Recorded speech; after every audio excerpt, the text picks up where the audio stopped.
நம்ம இன்றைக்கி என்ன சம் பார்க்க போகிறோம் அப்படின்னு பார்த்தீங்கன்னா 10th ஸ்டாண்டர்டோட எக்ஸசைஸ் 1.2 சம் தான் பார்க்க போகிறோம்.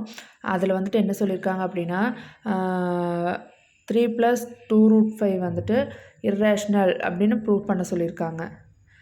அப்போ நம்ம சொல்யூஷன் வந்துட்டு என்னென்னு எடுக்கிறோன்னு பார்த்தீங்கன்னா, நம்ம வந்துட்டு let us assume 3 + 2√5 is rational. 3 + 2√5 வந்துட்டு ரேஷ்னல் அப்படின்னு நம்ம அஸ்யூம் பண்ணிக்கிறோம். அப்போது ரேஷ்னலாக இருந்ததுன்னா நம்மளோட ஃபார்ம் வந்துட்டு என்னென்னு பார்த்தீங்கன்னா a/b தான். அப்போது 3 + 2√5 = a/b. அப்போ வந்துட்டு நம்ம b ≠ 0ஆகவும் a and b ஆர் இண்டீஜர்ஸாகவும் எடுத்துக்கிறோம்.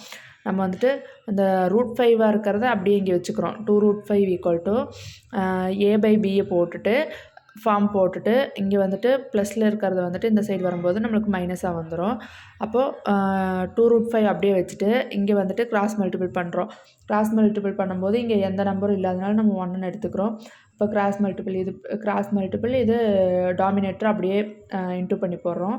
அப்போ a - 3b கிராஸ் மல்டிபிள் பண்ணும்போது 3b / டாமினேட்டர் b போட்டுக்கிறோம்.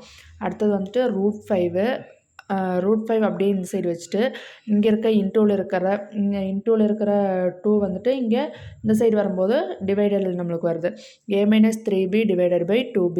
அப்போ இது வந்துட்டு நம்மளுக்கு வந்துட்டு √5 வந்துட்டு ரேஷ்னலாகவும் a - 3b வந்துட்டு